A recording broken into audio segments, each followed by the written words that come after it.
Welcome back to Workplace Whiz, your audio gateway to the modern workplace. We designed this podcast as the place to discuss strategies, best practices, and share industry insights with our expert guests. This program is brought to you by YAROOMS, the workplace experience platform. I'm Cosmin Patlageanu, marketing professional and published author. Today, we're talking about something that's surprisingly a big part of the workplace experience: parking. And think about it: if you drive to the office, your workday actually starts the moment you pull into the parking lot. And if that experience is chaotic, no spots available, unclear rules, a long walk in the pouring rain, it's already putting you off and probably setting the stage for a bad mood before you even step inside. Now, with more people having the option to work from home, small annoyances like this add up. If getting a parking spot at the office is a daily headache, it becomes yet another reason just to stay and work remotely. On the flip side, if parking is smooth and stress-free, it's one less friction point in the return to office conversation. Today's guest is Oliver Sherrington Roberts, a dynamic product leader, consultant, and agile coach with a track record of creating workplace solutions used by millions around the world. As a VP of product and operations at Radam, Oliver is now tackling a space most of us don't think about much: parking. But under his leadership, Radam is turning parking into a smarter, greener, and genuinely better experience for employees, while helping companies hit their efficiency and sustainability goals. I'm excited to dig into this journey and what it takes to rethink the everyday parts of work life. Oliver, welcome. Hi, how you doing? Absolutely fine. So I'm really happy we're going to discuss something that's rarely, I think, debated these days. For some reason, parking space management doesn't get talked about much, right? So companies focus on other perks, more related to the office itself, like ergonomic desks or maybe coffee. But how about ensuring employees can arrive at work without frustration, right? And that's kind of what we want to explore in this episode. Let's discuss why parking matters in workplace experience, how companies can optimize their spaces, and how technology like parking space booking apps can turn this daily hassle into a seamless part of the workday. And on top of that, we want to share some practical tips, right, for companies that are looking to improve their parking situation without actually investing massively into their infrastructure. So, why does parking matter for workplace experience? It's a big question. I guess normally my first thought and what I tend to talk about with people when I say we're in parking and they think, "Sure, how big is that?" And I think the main part is actually parking. People often forget is the first impression that staff, visitors, customers, and in some cases prospects have of your organization. And for many staff, particularly, it's actually the first step of the workplace experience. So when you think about it like that, then all of a sudden the question is a case of, well, why, why didn't you think it mattered? Because actually poor parking experience, like a poor part of the rest of your workplace experience, can have a really big impact. Poor parking can increase stress of your staff arriving into work. In many cases, it can make them late for work. And if you've got a shift-based workforce, then that can have bigger implications to both the productivity of the team and as well as the financial implications for the staff member. General satisfaction issues. So, and they can have bigger impacts on your retention of staff or the ability to hire new staff. And then for other organizations, parking really matters because they may have planning obligations that mean that local municipality or council have actually, clear rules with them that they need to make sure that their parking and that their workforce commuting doesn't impact negatively the local congestion and the local traffic. So in the UK, we've got a S106 planning obligation that lots of corporations have to abide by. So if you've got a poorly run car park and you've got queues of your staff sprawling out onto the street and that's impacting your planning, then you could be, you could face fines as an organization. So yeah, I think it matters quite a bit. But as you say, it's often overlooked because for many, that's already quite a poor part of the experience. Yeah, so I like that initial thought that is basically one of the first impressions that you make as a company, right? So Yeah. if we're talking about the potential employee, so when you're going there in person for an interview, Mhm. you might drive, right? So depending where the office space is, Yeah. it's like I've been privileged, along the years. I got my own parking spot in the No. companies where I worked for, so that I was lucky.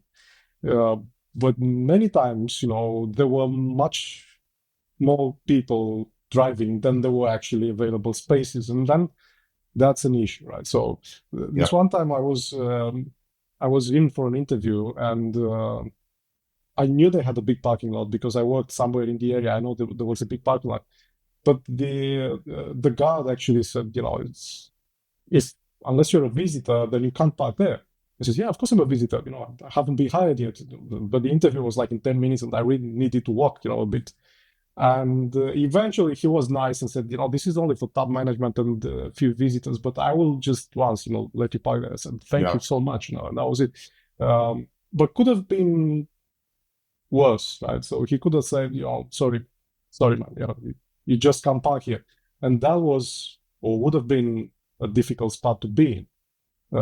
Now, I Yeah. have another story was still there because I got hired eventually. And we had these important visitors.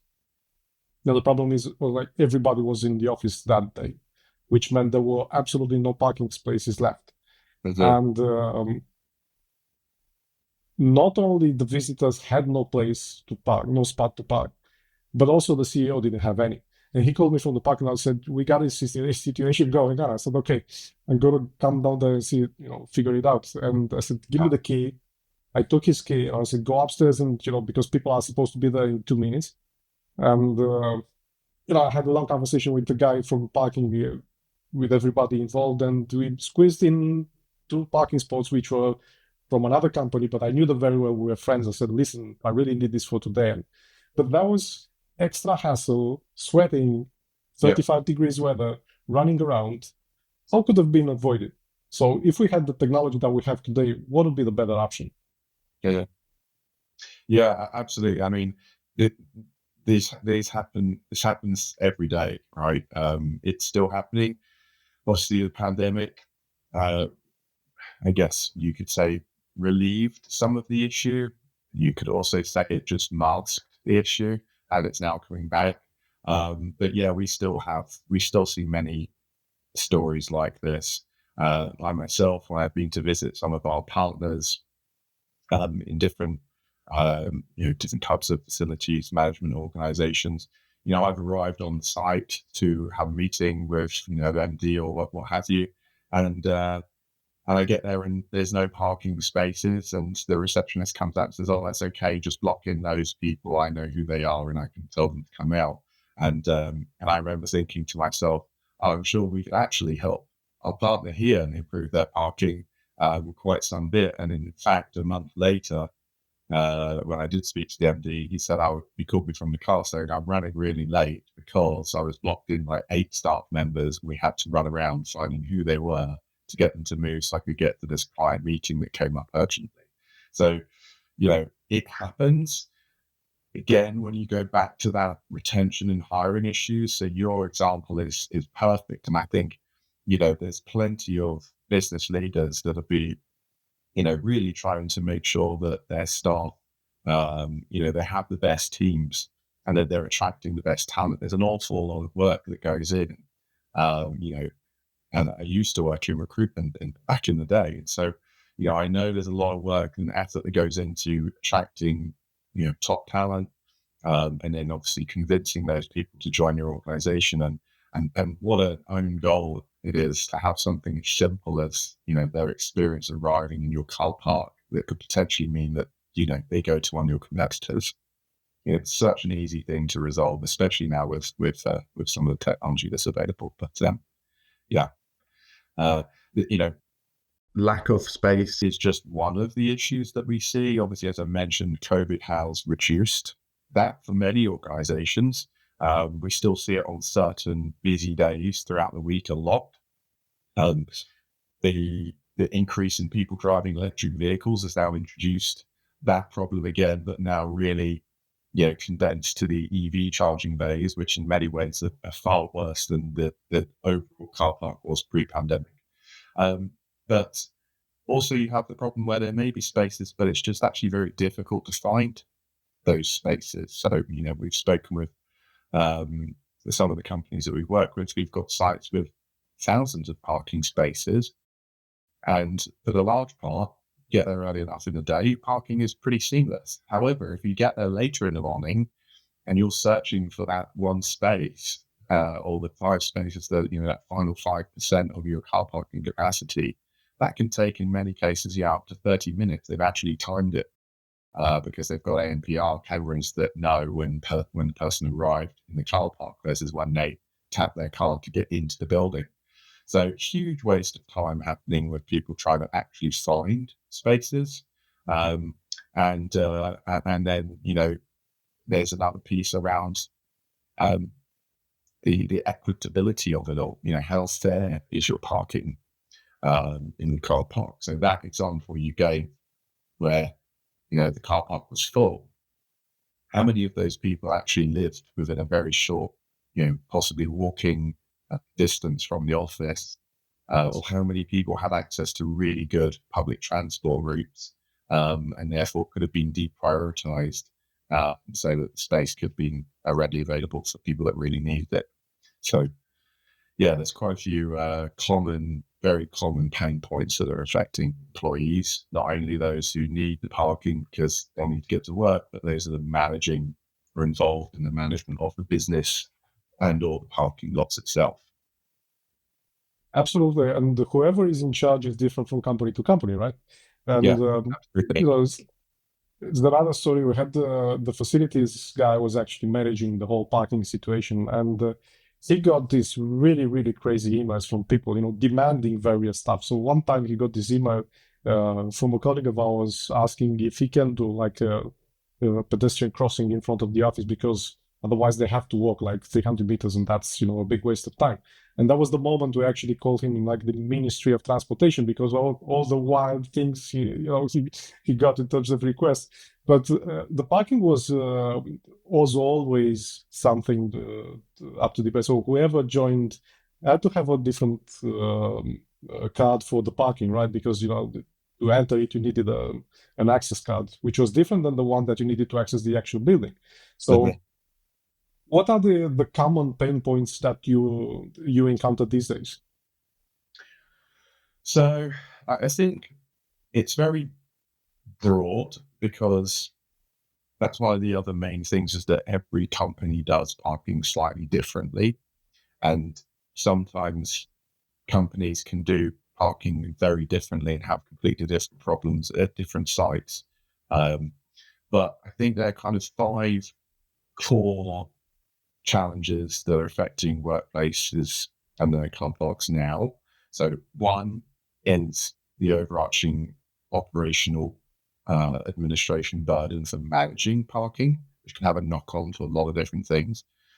2 is that they may have rigid legacy systems that are limiting their ability to adapt to the changes that in their staff working patterns and environments. That's really big now with introduction of hybrid working and things like that. 3, just that general poor experience, frustrating staff. That's the big one, right? Because it can be as much or as little as spaces are too small. They were built car park was built in the 80s when cars were largely a bit smaller, and now the spaces are really tight. It's not fair. People are able to park, and I never get a space, but I have to drive much further than everyone else. So there's a huge long list of problems that we hear around poor experience. Lack of data is a really big problem for organizations at the moment, and that has an impact on staff because, without great data informing facilities on how they can improve the experience, then you still get stuck in a repeating process. And then there's the utilization challenges for bays in some organizations in car parks still across the whole car park, but pretty much everywhere there's a huge issue around EV infrastructure and lack of parking bays or associated policies for managing charging bays. Yeah, it just adds another layer of complexity, right? Because you need to charge those vehicles, and you've made some super valid points, and obviously there is a need for some policies in place, and of course you need data, but sometimes the data you don't actually have access to it, right? Because it's the building or the company that's managing the building and the areas that controls the data, so you need to access that. I can't remember exactly which was the country. But there was one, and they had like an unspoken rule. So whoever got to the office first would park further away. So they would leave the bays which were closer to the building to those who are pretty much late. So they didn't have to run the whole parking lot to be there on time. And I was just thinking about this is so thoughtful, right? So if you come to the office first, you have the whole bay, right? So you have the whole parking lot. You just go somewhere in the back. It doesn't matter. Right? And it's such a nice thing to do, for the others, because when they're late for some reason, I don't know, congestions, things like that. If they gotta go through the whole parking to spot a bay, then they will obviously be even later than normal. So on top of the complexity from the EVs policies, how do we manage this with technology? Because we're thinking and discussing, obviously, the smarter parking management. How would you go around those?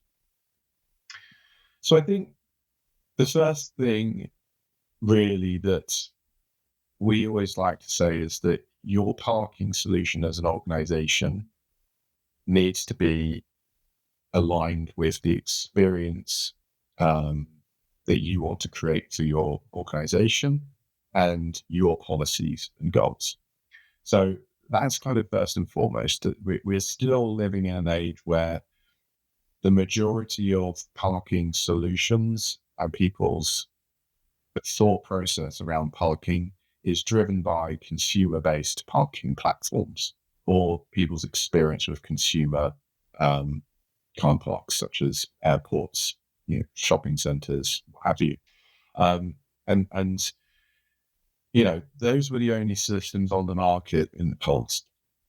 So as a business, you needed to take a parking platform that was designed for shopping centers and largely charging people on a first come, first served basis, and shoehorn that into your organization. And then you would have to adapt how people park in your organization based on what the capabilities were of that system. So I think firstly, it's that mindset change of, okay, well, our car park is not just an afterthought. It's actually the first part of our experience. It's therefore an integral part of our workplace experience. And how do we want our parking to operate? What is that experience we want to achieve? And then from there, they can create a solution. I think that's always got to be the step. Look at what is the problem, what is the actual goal you want to achieve? What's your North Star?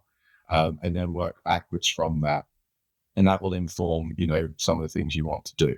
And it will also inform where you are lacking in order to get you to that goal. So if your system that you've got at the moment is giving you plenty of data around utilization patterns, and you can see that, Monday, Tuesday, Wednesday are your busiest days of the week, then great. You now know that there's a problem on those days. You need to try and find out what is driving that problem.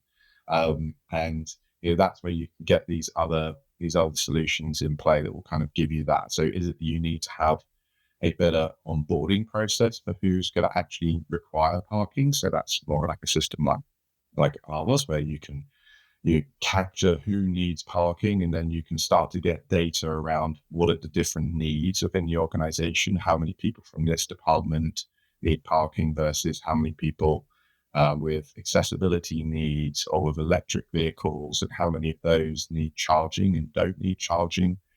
What days people plan on.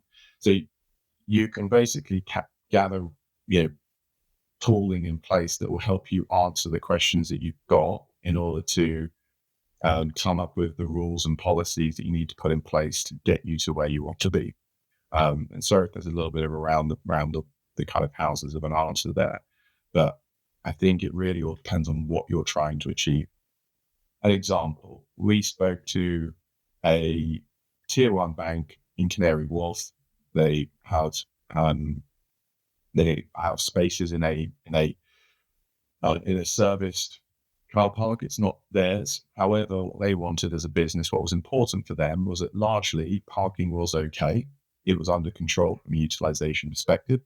But as a business, they really care, they've got really strong ESG goals. And what they wanted to do was make their parking carbon neutral.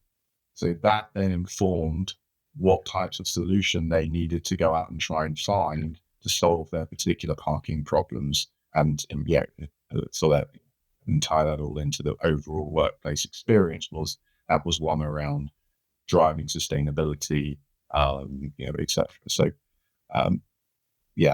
sorry, I probably went a little bit off tangent there, but hopefully I covered No, it. not at all. I mean, it's always helpful, right, when we also dive into examples such as that. And I was just wondering how actually can you solve that riddle, right? Because you're not the owner of that parking spot, Yeah. or that parking area. It's outsourced to another company, right, which owns it basically. So there is only so much you can do, unless obviously you think about getting a different one. So Oh, I see leasing a what you different mean. Yeah. one. So I guess, again, it depends. So the benefit that you've got with more modern workplace parking solutions is that they don't have the same reliance on hardware as the previous solution. So those legacy consumer-based systems I mentioned, they're largely hardware sales with some software tied in. So in order to change anything, or if you're unhappy with what you've got, you have to look at ripping it all out and replacing it with something new, and then hoping that will solve your problem. But that's a big barrier to entry to making plausible change. More modern technology solutions are largely software based, right? So, our system, your system, we can connect with whatever hardware largely is in place already, but actually we're like a layer that can sit on top, adjacent, or can act as the whole linchpin for everything relating to parking. And they're more about driving policy and behavioral change within your staff. And that helps you control the staff that are arriving to use the parking. You control that earlier on with policy. So you could look at implementing policies that are for permit-based car parks, if that's the way that you want to run it as a business, and you largely don't want people to book. You're quite happy with them just arriving, but actually you want to control who has a permit and who doesn't based on whatever your goals are. You want to try and prioritize green transport. So it means you actually say, if you live within 2 kilometers from our site, we're actually not going to provide you with parking access or a parking permit unless you meet one of these set requirements. You've got accessibility needs. Your role requires you to come and go in your car because you're a sales manager, or your security, or your finance. You therefore need to be on the site quite late on in the day because you may be doing month end or what have you. So, maybe they set it up that way, and then that will help them. It's a pretty simple solution to implement that will help reduce the flow or control the flow coming into the parking. And again, that can all feed into what is essentially your whitelist of who's allowed into your car park. Or you can go the other route and you can have something similar, but then lay on top booking solutions. So you can say, look, this is who's eligible for parking. We're going to control, okay, who's eligible for parking based on our rules and policy. We're then, if you are eligible, we're going to apply rules and policy around what we're going to actually allocate to you, because not everyone who's eligible for parking is equal either. So if you're driving further distances, we're going to give you more days in advance to book parking, because actually we think it's fair that you've got more chance to get your parking space locked in, rather than people who maybe live closer to the office are taking up all of the capacity. So you can set those things up. Again, that all feeds into the whitelist, which can then tie into the existing hardware you've already got. Absolutely. And I was thinking, we discussed the costs, actually, the time costs, right, that you have when you have to go roaming around and you can't find a proper parking spot from the very beginning. And you also mentioned that after the pandemic, like people have high expectation, right? Yeah. And I, I was willing to ask you, what has changed? So in the wake of the pandemic, many companies maybe have smaller footprint now, so they don't have the big offices they used to have. They downsized, and many of the employees, or in some cases, most of them, have been working remotely. Yeah.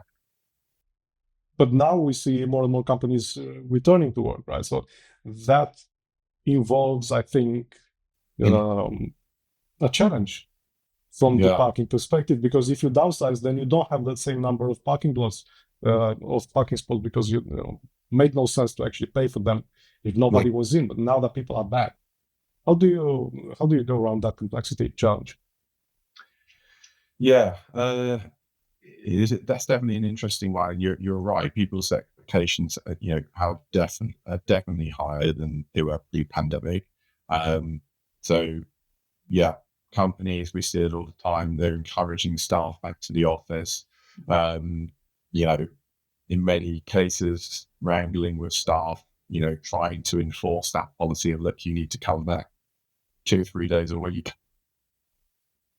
But that point around, maybe the car park size has changed, because, over this period, the leases could have been renewed, and therefore, parking wasn't a big requirement. So you reduce the size of the car parking space that you're signing up on your lease, and, or you've changed and added more cycle bays, or whatever the requirement is, and largely the infrastructure has changed in many instances, or has got smaller. So what that's doing, and what we're seeing, is it's creating a tangible barrier or excuse for staff to use to, not comply with these directives, to try and come back to the office more often. Um, or what we're seeing is that companies are putting in quite flexible return to work policies, i.e., you need to be in the office 3 days a week. So, but where there's the flexibility, that has created a lack of control. And what you'll find is that if I'm going to go into the office 3 days a week and we work together, then I'm most likely going to want to come in on days when I know you're going to be in the office, so that I'm not sat on my own, and we can actually get some tangible value out of being co-located for the day in our jobs. And what that's creating, paired with potentially downsizing of space, you now have these hotspots throughout the week of surges of people driving into work, because they're all largely coming in on the same 2 or 3 days. Mondays used to be the busiest days a lot of the time in the week pre-pandemic, and in many companies, Yep. Monday now considered a quieter day with Fridays. It's Tuesday, Wednesday, Thursday. Those are the hot days. So it's a real challenge. And I think how companies go about solving that is going to largely depend. Is it going to be that they're going to try and change the directive? I don't think that's going to be the best way. I think what we will see is that companies are going to have to try and incentivize people to travel to work in different ways. We have in the UK, we've introduced WPLs, so workplace parking levies. In a number of councils have introduced these, and they're really interesting. And they're essentially saying that organizations will be now charged for the number of parking spaces they provide to their staff. And those charges will be essentially used towards creating sustainable and public transport offerings in the local area. And in fact, in the last 10 years in the UK, they've generated over £90 million. So they're kind of proving that they are working. So you might see that some organizations are actively even downsizing themselves further. So the problem could get bigger. So I think they're going to have to start looking at other ways, right? They're going to have to start to incentivize more sustainable commuting practices, incentivize carpooling. So maybe, leveraging the lower amounts of space that they've got by getting more staff to utilize that. So if we're on the same route, then maybe we could car share because we're coming into work with each other anyway. So I wouldn't be surprised if car sharing platforms start to reappear quickly. A lot of them slowed right down over the pandemic. But yeah, trying to incentivize people to make use public transport again is another big thing. And then finally, what we tend to say is, if you've got those hotspots on certain days throughout your week, you need to be looking at making sure you're allocating it fairly. If the majority of your staff are coming in on those days, that's good because they're ticking the box on something that you want. They're coming in, they're collaborating, great.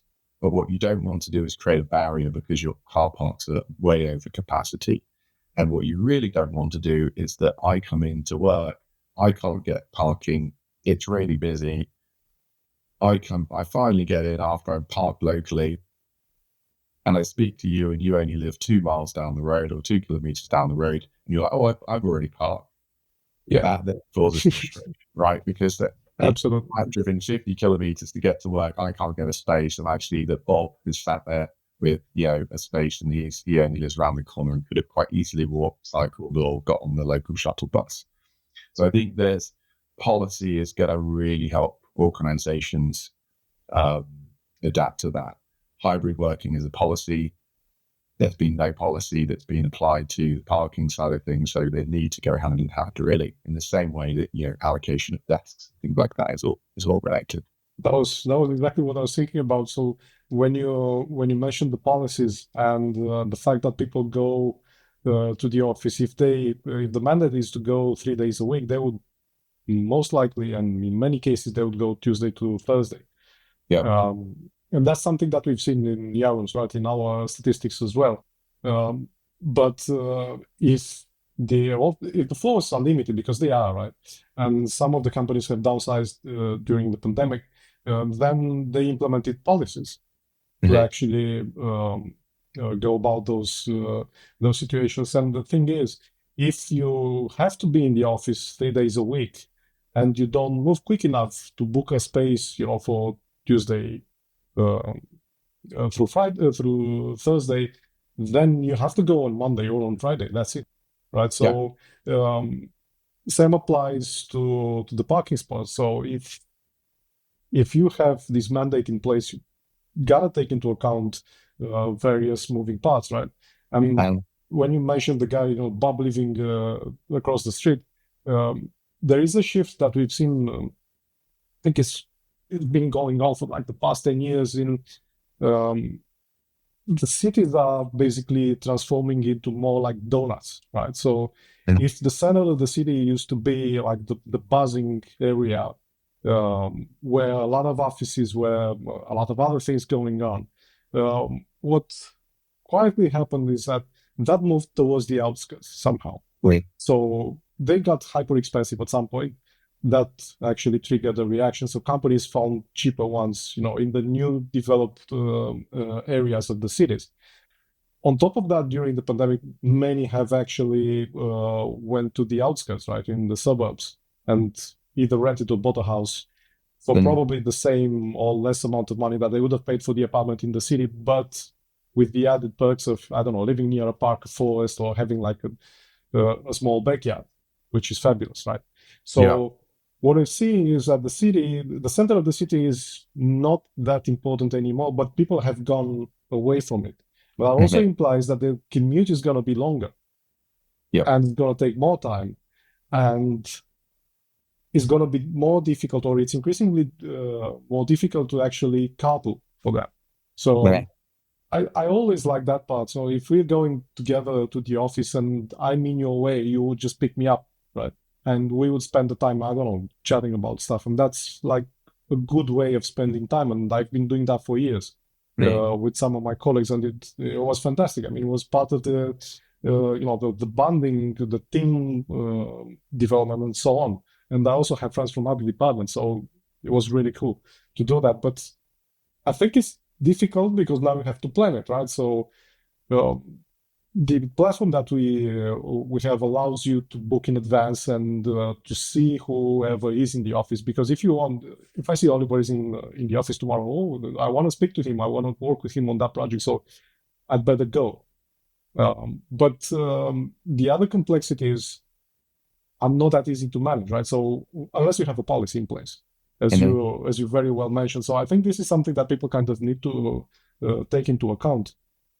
Obviously, on top of everything, you're looking at how people react, right? And you want to make it easier for them because many times they would see the mandate as something that they don't necessarily want to do, right? So they don't necessarily want to go back to work, and they will find variance in saying, yeah, it's added friction. I waste a lot of time with commuting, and then I have to spend time, finding a desk, and then I have to find the time to, I don't know, figure out where to park and everything else. So it's getting complicated, but what I want to emphasize is that now we have the technology to actually solve that issue, which sounds really stressful, right? Yeah, and exactly. I mean, we see those problems, and that's the same as you guys do at YAROOM, and we kind of strive to that's what we do. We're product people, right? We strive to solve problems of others. And, at the moment we see that people are struggling with public transport because they may have moved. And that's a great example, actually, of one that, is often overlooked, is that people have now largely they've moved from where they were 4 years ago. And most, especially here in the UK, a lot of people left cities. So that means that their knowledge of local public transport may also be lacking. It may be that there is plenty of local transport, but they're just not aware of it too. So, one of the things we did in our system is that, when people apply for their parking at their organization for our platform, is we actually do that calculation to see if they have any viable public transport options available to them. And in fact, we let companies determine what they deem to be viable public transport, because that can be different based on location as well. Whether someone lives 500 meters away from a bus stop isn't the only tick. Like, how many transfers have I got to make in order to get to that? What's my total travel time going to be to get to the office through that public transport? Does that make it viable or not? And every company is going to have their own views on what they would deem to be, an acceptable amount of public transport. So we gave them those tools to create that. And we're seeing that some of the customers are now already implementing that because they've got that capability. They're looking at the really hotspot days. They're already capturing the data to understand if people have got access to good public transport. So they're now feeling more confident in their ability to implement new policies to say, look, actually, because you've got public, really good public transport, i.e. you within 30 minutes, you can get public transport, you can travel to work via public transport. We're actually only going to offer you parking booking rights for Mondays, Fridays. So they're doing it based on the real requirements of that specific person. Now, trying to do something like that pre-pandemic or pre this type of tooling, you would need a full-time team of parking administrators to start to think about these policies and really look at the data of their staff.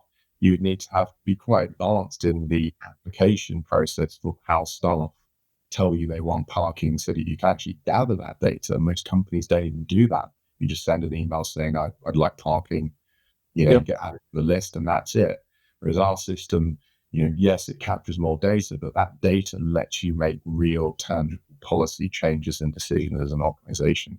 So yeah, I think that's that. And as to your point on the car sharing, yeah, absolutely. That's always been my biggest objection to using lift share type platforms in the past, because it's like, well, just because I'm going to London doesn't mean that we're going at the same times or, to the same park. Yep. And it just created jobs for me. And that's why we're building, on our side, we're kind of going around that because we've got data to be able to say, Oliver, you and David and this team are actually en route to the office. Or you're on the same route to the office. You actually arrive within 10 minutes of each other on a Tuesday and on a Wednesday. So, you could actually car share. And furthermore, the company will buy you a coffee or, will pay for your mileage. And so we're going to enable companies to incentivize that further so that there's, a lack of friction and barrier of the staff to actually adopt these new things. And then obviously it's incentivized by the company too. And then, hopefully that all pairs together so they can better utilize the smaller space they've got, improve the satisfaction, or they can actually go, we've got our policies nailed down. We can actually confidently give away some of our spaces. Or I think it seems to be incredibly popular this year, I've spoken to multiple companies that are doing this year, is putting some electric chargers in another part of their car park and opening that up to the public and turning their car parks into a revenue generator. That's fantastic. Yeah. Again, yeah. They needed data in order to make that decision, but those options are there too. So when people say, "Oh, we don't have a problem, our car parks are empty," I always find that interesting because it depends on who you speak to. Normally, Exactly. you can speak to some people and they say, "Oh, it's not a problem," but then you'll find the head of facilities somewhere or the head of property is like, "This is a problem. Our car parks are empty. What a waste of resource. What can we do about it? We can't give it away or lease it off or whatever because we don't actually know if it's going to get busier because we don't have enough data." So yeah, there's a lot of interesting stuff going on. Yeah, absolutely. So you've been giving us different hints of what a parking space booking tech does. So what does it do exactly? So there's different tools. So you've got your parking space booking solutions are obviously now quite new. So they are largely, like yourselves, part of the bigger hybrid workplace platform.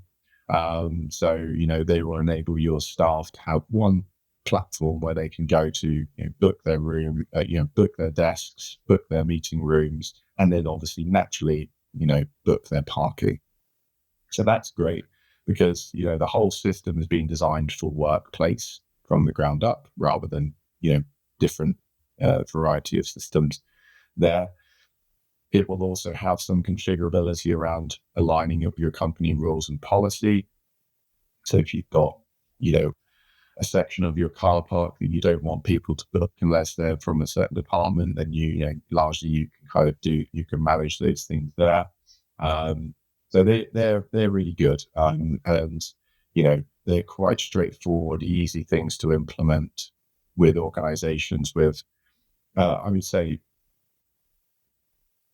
more controlled problems, and simpler approaches to parking. So they are very good, and they will start to give organizations more data on who's booking what and when. Are people actually turning up? So that's good. It also helps mitigate the issues where people don't have a space to go in because it's largely controlling that. So that will reduce friction for the staff, improve satisfaction, and a lot of problems can be ticked off very easily there. And then what you've got adjacent to kind of your booking-based systems, which is kind of what we do, is we do the booking side of it as well, or we do permit side.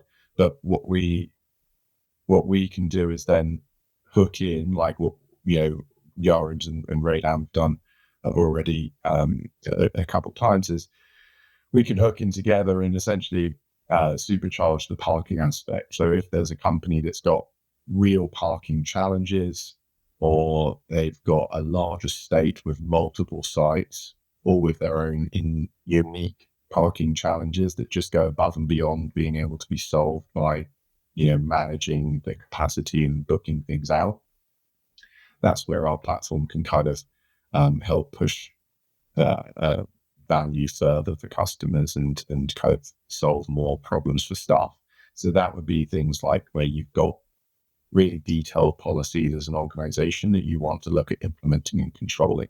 And then that's where we can, essentially hook into your booking platforms, add that extra layer in. So, the ability for your staff to, like an application process to determine if people are eligible for parking in the first place, helping smooth that out. The allocation process, so determining who is able to, what is you going to allocate to certain people based on your different rules. And then obviously you can have booking underpinned by those things, so you can then really kind of layer those up.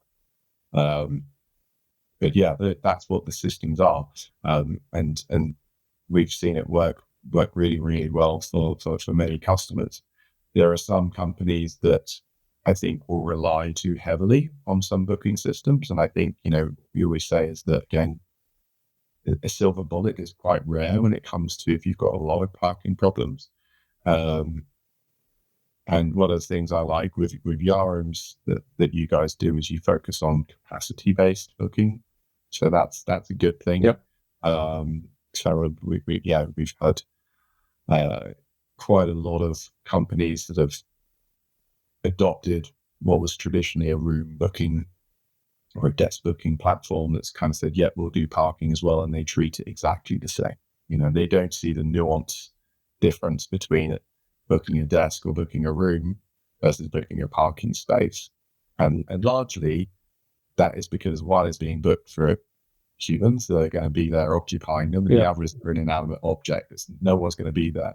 So we've seen some companies that have adopted it in the wrong way or with the wrong strategy. Or not wrong, less optimal, should we say, that's introducing new problems that they didn't have before. So, one of them is something I talk about a lot, which is the domino effect. And that's largely tied to companies that book individual spaces with their booking tools. So they set them up to work that way. So, I'm booking bay 1, 2, 3, you're booking bay 1, 2, 4. Great in principle, and it works perfectly for desks, as you know. But if you're sat at my desk, I've booked it, I can come and say, oh, excuse me, I've booked this desk. Whereas if you park in my parking space, I can't do anything about it because it's just a vehicle. And what do? I park in the next available space. I've now taken someone else's space. They then park somewhere else. And very quickly, the whole car park can go over like dominoes. And you then create a whole new set of frustration, which is that I've gone in, I spent time booking my parking. I've now got to make a decision. I'm getting security telling me I'm parked in the wrong place, at the worst part. And it's added a new set of frustration to my day. So there's a bit of a double-edged sword there in how people use booking solutions for parking, but provided they do them in a measured approach. Largely, we always suggest people using capacity-based systems unless they've got a very small car park with a small amount of users that all know each other and can communicate. Then they can solve a lot of problems for customers in their parking experience. A great start, first step on the journey. That's a fantastic explanation, because I really wanted you to actually explain what's the difference between booking a desk, for instance, and booking a parking spot. And that was absolutely spot on, because people don't actually think about it. It's a parking spot, so you book it and that's it. Yeah, it isn't as simple as that, right? So great information there. So you mentioned companies which have suboptimal systems in place, but give us some examples of companies which successfully implemented these solutions. Can you share some light over that? Yeah, sure. So we work with you, and I would say they've implemented different parts of the platform. Again, our system is very broad, and then some have tied that in with booking systems as well, and we kind of power the could turbocharge them, like I mentioned before. So we work with one that's a global telco organization. They were very forward thinking when it came to parking. Have been for many years. as an organization, they had clear goals. They wanted their parking to be equity based. They didn't want it to be, a traditional hierarchical based parking policy. So the whole ethos was around making sure that those that really need parking will always get access to parking, and those with the lower need might get access to parking, but not before those with the highest need. So what they did was they actually had a team of 3 administrators that were managing parking for their 4,500 parking spaces for their kind of corporate offices across the UK. And they created an application really process for their staff. So staff, if you wanted to park, you had to complete a parking application. You had to fill out some information, who are you? What department are you in? How often do you need to park? Do you think you need to park? Does your job role require you to park? Huge amounts of information was gathered, right down to, do you have accessibility requirements? Do you do the school run? How often do you have to take your children to school? Are you a registered carer, in which case you need access to your car in case someone you care for is hurt? And they would take into account all of that information to decide what was fair. And then they had a big focus on driving sustainability as well and green transport. So they would, a big part of it was they would try and calculate how far away people were traveling from, prioritize those that were traveling further distances than those coming closer, probably with better access to public transport. So they were doing a lot of those things. But the challenges they had were that doing all of that and running that policy in itself was the challenge, because it came with such a high administration burden. So by implementing our platform, and they were using a facilities management company to kind of manage that. By implementing our platform, they were able to implement all of the rules and policies they wanted and more, because we had even more capabilities for them to get really under the hood. But our system lets them automate that, so they can define what their policies are and they can automate it. So they actually were able to, the facilities company were able to butterfly up those savings in administration, so that it went from a team of 3 with a manager to 1 person now able to manage the entire estate quite easily by themselves, whilst focusing on other things. And that's massively helped them, because they can now start to be a lot more strategic in their role as a facilities manager. So instead of managing day-to-day requests and challenges and problems, that's all taken care of. And now they're just focused on the individual, edge case problems that may pop up, or looking at the data and trying to find better ways to operate parking or create new policies. So we're seeing that working really, really well.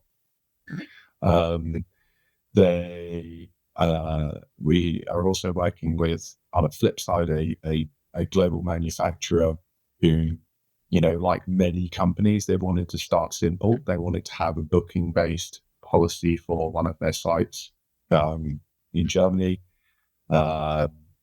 and yeah, they had a hybrid booking tool, but they wanted to just go that little bit further when it came to some parking policy than what that tool was able to do. So we were able to combine with that solution and essentially allow them to implement more policy. So some of the things, for example, that came up were they had a 5-day in advance booking policy. But what they found was that actually a lot of the staff would just grab it as soon as it was available. And what that did was it left people that had longer commutes still potentially being the ones to lose out the most if they weren't available to grab that capacity as soon as it came online in the morning. Lots of people have that with trying to book a class at your local gym or whatever, right? You got the people that get up and book it. And so what that meant was that they had staff commuting 40 plus kilometers a day with no guarantee that they were going to get a parking spot. So they had to use public transport. And also in Europe, if they've got electric cars, then quite often it's the company that is paying for the charging. So that meant that it was costing the organization more, because they were having to pay for the person to charge their car at the local supercharger rather than getting a much reduced rate of them charging their electric vehicle at the office. So what they wanted to do was implement a policy that meant that if you live more than 40 kilometers, or if your travel distance is more than 40 kilometers, then you can book 2 weeks in advance. And that then improved the satisfaction massively of a huge cohort of their staff, because they were able to, park. It had a tangible improvement on some of the electric charging costs of those users. But largely everyone else they didn't really think too much of it, because they were still able, the ones that were still picking up capacity got it. But so that was another piece that we saw that was a good improvement. And then finally, another one that was completely different.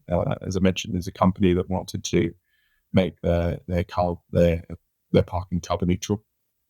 So they wanted to, that was their main focus. They wanted to get access to that data. They were paying, tens of thousands for a report to be run every year by a consultancy to look at, and try and analyze and give them an estimation of their scope 3 emissions for workplace transport.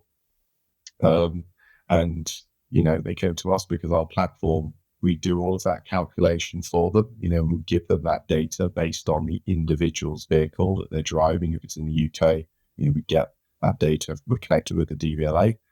If it's abroad, we will use the industry averages data, and we give them that data based on the actual person's commutes, the routes they're most likely to take to get them there for when they arrive.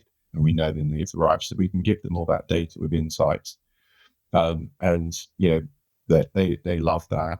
In the process, what we also found was that they thought they didn't have a problem with parking, but despite the fact they only had about 50 parking days, they're actually spending about 50 days a year in administration of those parking days, and those parking bays. So That's huge. Yeah, that's a huge amount of administration. So it's always one of those ones where people say, it's fine, it's managed. But when you get them to break down what is going on with even just that, it does shine a light that there can be a lot of improvements. So the platform for itself was kind of already paid for with the offsetting the administration costs, but all of the sustainability capabilities that they actually wanted can be included as part of that with the platform. So that's an interesting one. So yeah, I mean, I know you guys in YAROOMS have got some other customers that we're not working on together, but what are some of do you have examples of some of the ones where you guys have seen a real improvement to people's parking experience? We did, and actually some of our capabilities overlap. So we also do that part of tracking and then estimating their emissions, right, based on their type of commute and everything else. But I was just thinking about your example earlier with people booking early in the morning. This is called beach toweling, and it comes from when people on vacation wake up super early, go to the swimming pool, just throw some beach towels on the sunbeds that they want, and then they go back to sleep, right? And you go to the swimming pool at 9, let's say 8, 9.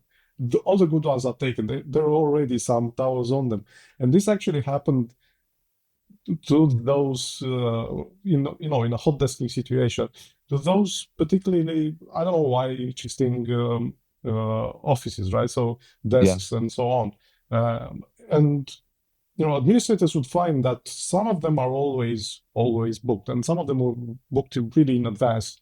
And many times people who booked them didn't check in. So they've only booked them like for a huge amount of time if the platform allowed it, depending on the company policy. And then they would just, book that one because they liked it. It was like their own. But, in a hot desking situations, you don't actually have your desk anymore. So you just, get which one is suitable for the day. And I guess the same kind of happens with the parking spots, right? So they would do the beach toweling part, and it's like, I'm going to book it.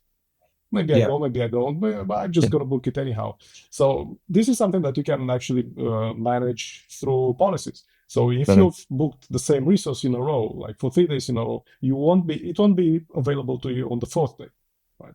You can do that sort of policy implementation. And it's, it just went around it. So that's really good. Actually, that's very good. Yeah. It's actually it is a term. I'm not sure it's like very well-known term, but it's called beach toweling. People do it all the time. I wanted to ask you. But it's also just a really interesting one because we do speak to prospects and they say, oh, no one has their own specific bays, but they've got bays that they really like to use. And I always find that an interesting one because it's like, so they don't own it, but they think that they own it. And, is that a culture that you want to empower, or is it that, is that something that actually you want to change? Because to me, it's always an interesting one. People like the norm, but So, obviously with our view on capacity-based booking, it kind of removes that straight away. People can't just book the one bay that they like that's closest to the door. You book a general bay, a general purpose bay, or an electric bay or a motorcycle bay, and you turn up and you get one that's available. If you come late, then you get whatever's left over, but there will still be capacity for you because that's been booked. Actually, where you booked is open, so it removes that. It adds it kind of removes that beach toweling piece, but still gives everyone confidence that they will get it. They share, but you just don't get to choose which one unless they're there to take it for themselves. And I think that's just inherently a much more fair way of doing things. Everyone is relaxed. We're all going to get a seat, but from the best seat, I need to get there a little bit early. That's fine, but they're all kind of fairly allocated. So that's I really like that idea with what you do with the desks. That sounds really good.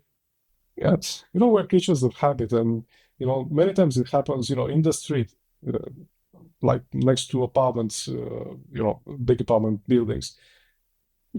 Many times you don't have a designated parking spot, or it isn't even a parking spot. But because you've parked there for a long time, you kind of feel like it's your own, and if somebody else parks there, it's like you're a little bit in my space. Nothing gives you the right, actually. So it's kind of the same, right? So if you've booked it long enough, it kind of you feel in a way that it's yours, which obviously it's not. So it's up to the policy if you want to encourage that or on the contrary, right? Yeah. So I wanted to ask you. So if I'm in facilities, right, and I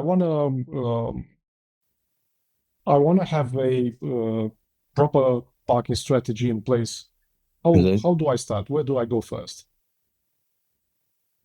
So I think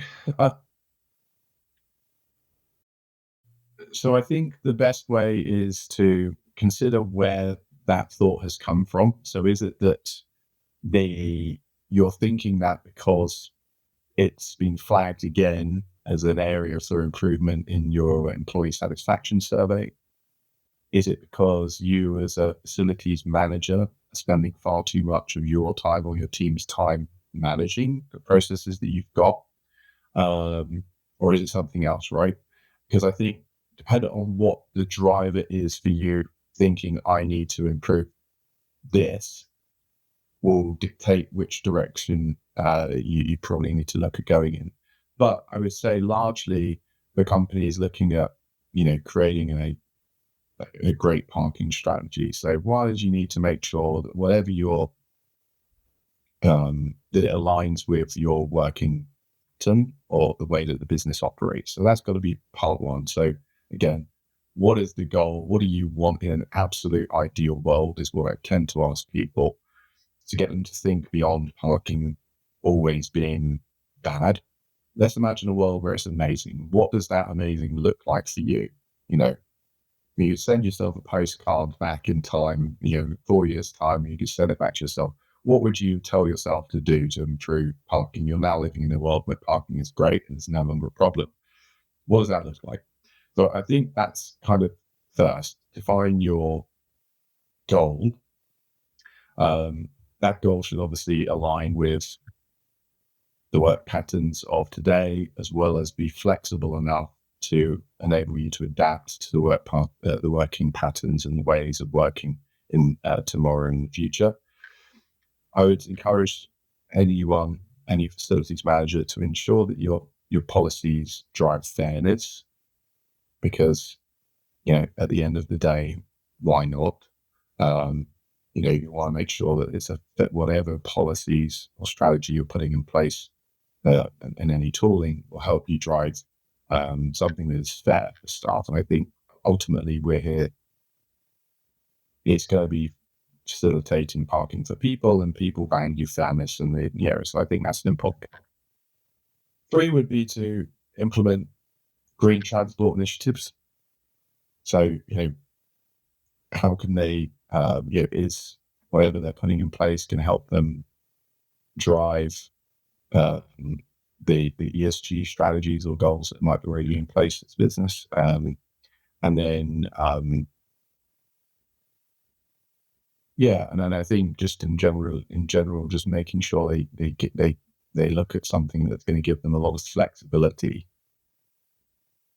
to adapt to change, because as we've all seen, like, things will change, and they can change very quickly. So, I think if I'm a facilities manager and I'm thinking about, how I can get started, that would be it. It's like, one, I need to have something that is going to let me, it's going to fit well in our business and the way we like to operate and the way we plan on operating. 2, it's going to be fair and work well for our customers. 3, it's going to work nicely towards our ESG goals.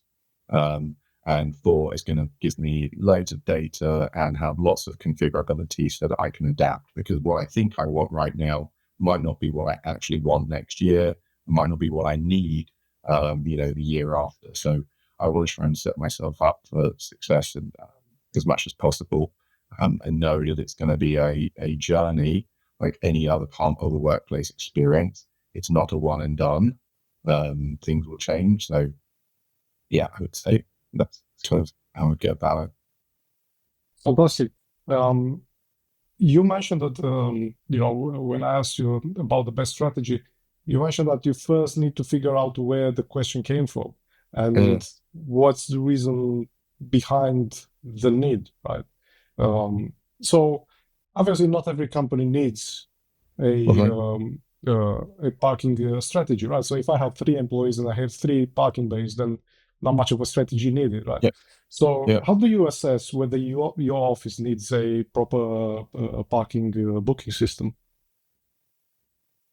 Yeah, it's an interesting one. I think, to me, the easiest thing I always say to people is, your parking holding back a great workplace experience, or is it contributing towards it? So depending on how you answer that, you've got your answer.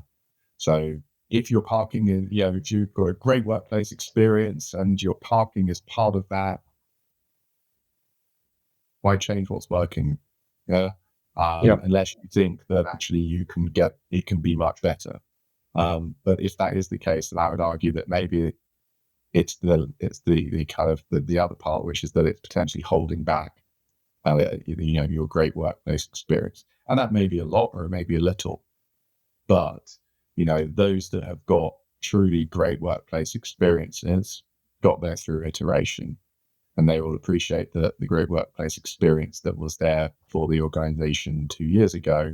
It's probably not exactly the same experience they've got today, because their company has grown, they're different clients, different products, different offerings, different requirements from their staff.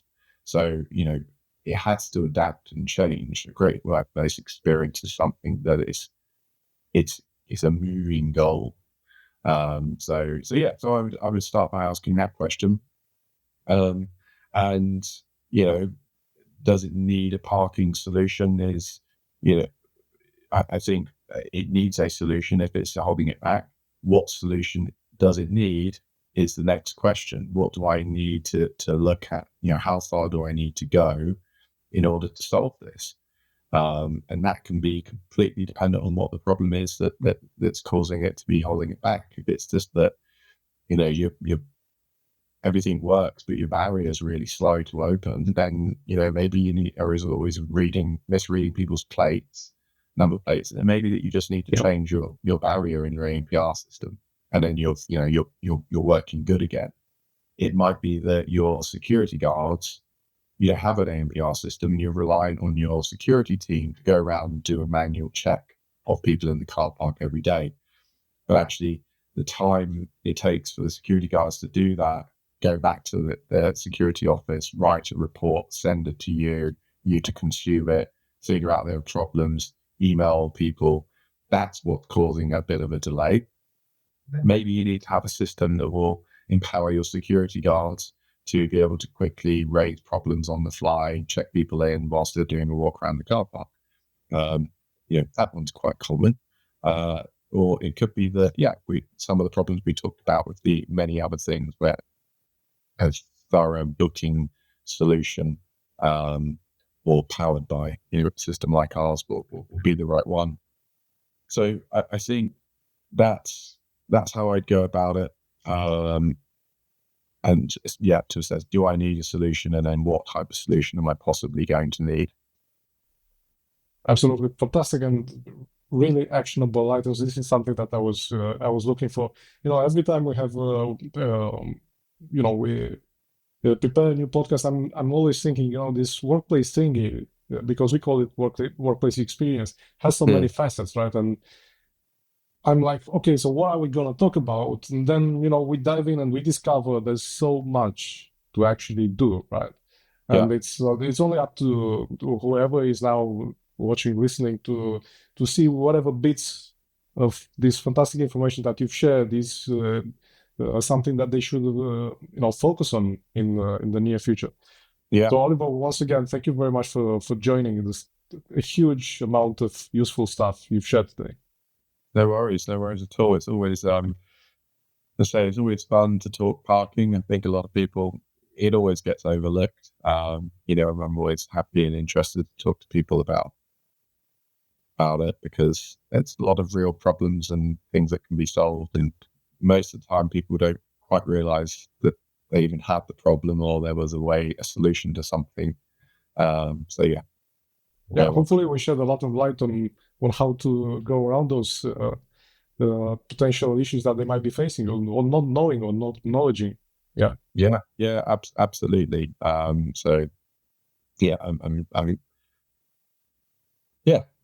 just happy to talk about it. And obviously, if anyone has got any questions or whatever, then they know where we are. Absolutely. In fact, we're both going to be at the workplace event next month. And that's always a good place for people to talk to us if they want to stop by and talk about parking. We're right next to each other, Radam and YAROOMS. So we can share more on how the platform will work together. Fabulous stuff. So until next time, thank you very much for joining us here. Thanks for having me.